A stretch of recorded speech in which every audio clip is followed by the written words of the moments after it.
Hello and welcome to episode 2 of Combat Officer Guides. If you're here, you're probably interested in becoming a combat officer, or just a part-time caller. You may want to improve as a combat officer, or simply want to see what being a combat officer is about. This guide is for overall combat officer tips and tricks. I'll be going over how to play, act, and communicate overall as a leader in skirmishes, tournaments, or clan wars. All of these tips, and many I'm no doubt missing, are necessary for any skill level of play. If you are only interested in what lineups you should use or the strategies I recommend for individual maps and tiers, you can watch the other videos that are already or will be eventually uploaded by clicking the link to the full playlist here. Couple more things. Throughout the video, if you see this symbol, it will mean that what you're viewing is pre-recorded live footage to demo whatever topic I'm speaking about. I'll be doing this to hopefully give live examples of the strategies I'm recommending. Also, as long as I didn't fail YouTube, this video should be divided into sections. This is to counter the fact that this video will be a bit of a long one. This way you can navigate to whatever topics you're interested in. For example, if you are already set up and are confident you have enough game experience to call, you can skip to the caller's attitude or team roles sections. With all of that out of the way, let's get right into it. First section, the necessary experience and game knowledge you should possess before calling. There's some obvious things you should know before calling that a lot of you are probably already aware of, so I'll go through this section a bit faster. You need to have an advanced understanding of the game before calling. You should understand basic strategies such as when to camp and when to push. The understanding of more complex strategies such as positioning and counters to enemy plays can technically be gained with practice. Again, I didn't want to go into those things too much until the next videos. You don't necessarily have to be the best player in the detachment, but you should be past a certain threshold.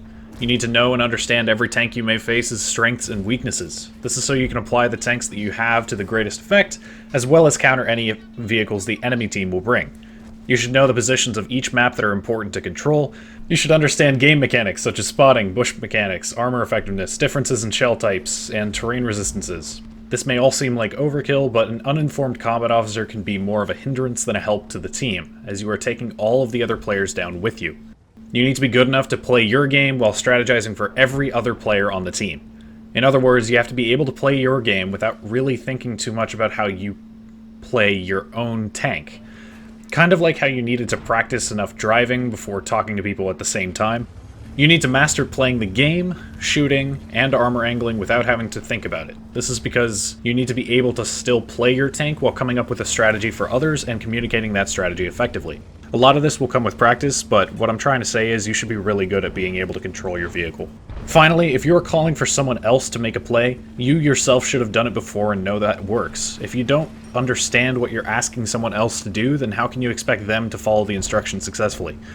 A lot of the times I see callers making calls, but the calls typically aren't very educational, such as drive across this part of the water when that part of the water will in fact make you drown. A lot of the things that you're going to be calling you should have tried out before. You should know for a fact that they work.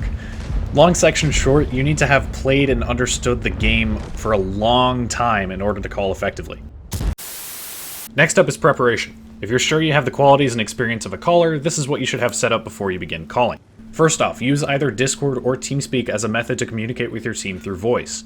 Everyone that you're calling for should have access to this method of communication in order for you to communicate your calls effectively. Discord is better as a free application, while TeamSpeak is slightly more professional, but requires a small monthly fee to run. You can also use Skype, as long as people can hear you. It is important that you are talking through your calls instead of just pinging the map or just typing out your instructions.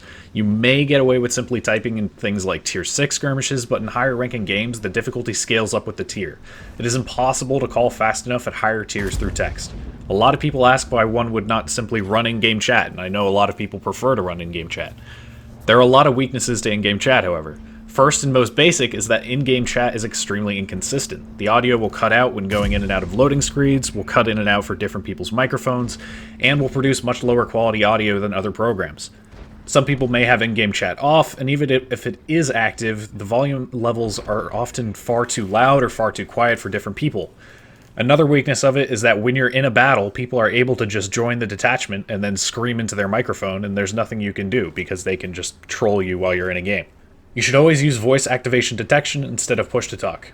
You can set this up on both Discord and TeamSpeak, and it will allow you to talk continuously with your team without requiring you to hold down a specific button. As a caller, you are multitasking a million thoughts and actions each battle. You should be trying to cut down on as many tasks as you can so you are able to better focus on leading your team. Even something as simple as not needing to hold down a button to speak to your players will make calling much easier. If you are worried about the sudden background noise being picked up, set up a hotkey for toggling your mute button. Whenever you are taking a break from calling, or someone is running a lawnmower louder than a double-barreled KV2 past your window, toggle your microphone off. Master your keyboard hotkeys, map management, and tactics for each map. You can get experience with this by watching other callers or through lots and lots of mistakes. Keep in mind you can only use the second option of mistakes if you have players patient enough to deal with your learning curve. Now we're on to the actual calling. Next up is the caller's attitude. It's important that you know how to call. The attitude you maintain as a caller is almost always more important than the attitudes of your players because everyone is constantly listening to you. If you represent yourself negatively, no one will respect you enough to follow the call, and teams can fall apart incredibly quickly. First off, and this is a simple yet somehow controversial topic, be friendly with your players. I have witnessed, both in video and personally, callers that would rather yell at players for incorrect actions or simply rage quit in the middle of a match that they're calling. First off, you should never yell at your players. They will lose respect for you as a leader, and it's a complete waste of your and their time. Always remember you're playing a video game. Try your best not to lose the aspect of fun. If you're already playing at the pro level for Wargaming's cash, you wouldn't be watching this video. At least, I hope not. If you want to chastise someone for not following the call, that's entirely fine. I'll cover that later. But if you notice someone not following the call or simply playing poorly, raging at them will solve very little. People will just leave your detachment or even your clan if you're being a dick as a caller. I've seen and probably will continue to see it happen. Whenever possible, be as specific as you can with not only where people should go, but why they are going there. Give details such as where people should be pre-aiming, what hold down or bush location they should use, whether or not they are prepping to hold or win a flank, etc. Have the players with you follow your mindset as a caller. Correct people after the game if possible for mistakes, but also try to compliment good plays just as often. I Legionnaire for a caller that has a lot to work on strategy-wise, but he always picks out one good play each game to compliment. Even little things like that brighten up the team, particularly after a defeat. Short of complimenting someone each game, just try to reinforce players' actions. Compliments will show that whatever the player did that time was the correct way to go about it and will encourage that play to be repeated. I know I sound like I'm either a dog trainer or a psychology minor, but I swear it helps. Whenever something goes wrong, try to figure out what you failed as a caller to do that particular game. It helps keep you from blaming teammates, RNG, or as many tend to go with nowadays, enemy teams hacking, and instead allows you to improve in things that you can control. Be decisive. I see a lot of people all the time spending so long trying to think of a strategy or some way to counter the enemy team that you end up waiting so long that you are dead. So the best possible thing that you can do is try to remain as vigilant as possible and constantly be planning for the next move so that you're not falling behind in the game. Last for this section, and possibly most important, is to always sound confident, even if you have no damn clue what you're doing. If you sound unsure of your calls, you can bet that the players you are calling for will lose faith in what you call. Even if you're making absolutely everything up, say it with the confidence in order to maintain leadership. A huge reason I see people not following calls is because the caller seems to be phrasing their commands as a question, and not simple statements of plays that need to be made. Next up, set rules for the team. This is the section I've seen comments on, people asking me how I maintain battle communication or respect during games. The easiest answer? I set it up before the game even begins. The team you are playing with, especially if you're playing with them for a long period of time, such as if you're the commander of a clan, should understand certain rules during the games you play as a caller. Here are a couple of examples. The first 30 seconds of the battle are for the caller to communicate the plan. Often I see people remind one another of this by shouting clear comms or battle comms, but my clan seems to prefer the method of some guy shouting, "Everybody shut the fuck up, clear comms." Honestly, anything works. The first 30 seconds is the absolute most important for the caller to be able to communicate the plan, and the rest of the game can be taken a little bit more casually, but the caller should still be able to be heard over everyone else. Encourage feedback from other players and take it into account, but only after the battle. Questioning calls during the game leads only to confusion and usually causes half the team to follow one order and the other half following another. Allow and encourage focus fire callouts. A lot of people think it's a good idea to appoint certain deputies or junior callers to be designated to call for certain groups of tanks. In my experience, this gets more complicated than it's worth. The only real priority of speaking you should have is you as the caller. Just have people able to call out low hit point tanks or priority targets to go for. Whoever talks first will call out the target. Obviously, if you prefer in your group to set up a certain organization system, go right ahead. It's just I've yet to see a successful method of having that kind of organization. Focus fire on the low healths. I'm not over there to micromanage. 9, 418, 418. 14. The 907. 462. Allow people to improv their positions to an extent. Having people strictly follow specific orders may contrast with what common sense may tell someone in the position. If someone needs to move up because they're useless or take an important position, allow it. Just make sure people don't make an incredibly ridiculous suicidal push for their entire flank. Another way to put it is, don't backseat tank.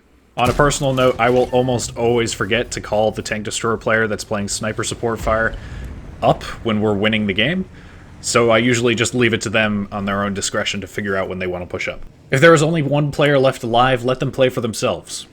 This kind of fits in with the last one, but only give callouts for enemy health or last known position if needed. Make sure everyone else follows this rule as well.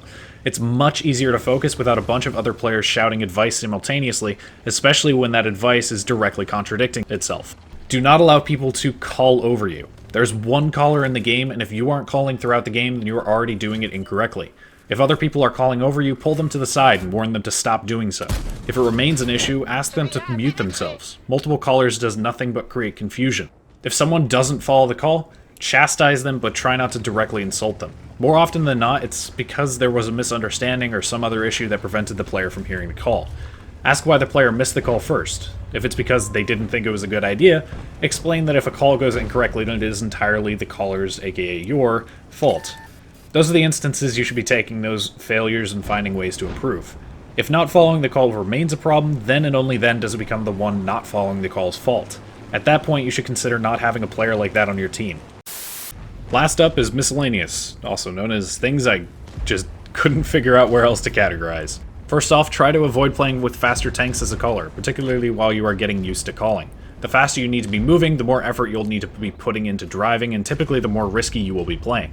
It's important as a caller that you're able to focus on everyone else, not just your own play. As you get more experience, you can experiment with using faster vehicles, though you should still prefer playing slower ones. To this day, I've gotten much better at calling, but I still prefer to play slower tanks so that I'm not trying to ping the map, and while pinging the map, going and ramming myself into enemy vehicles like an absolute idiot, because, let's be honest, it's a little bit embarrassing. Sir, do you have I'm a on shot? a hard reload. Nope. Alright, 10 seconds. we've got to kill these mediums.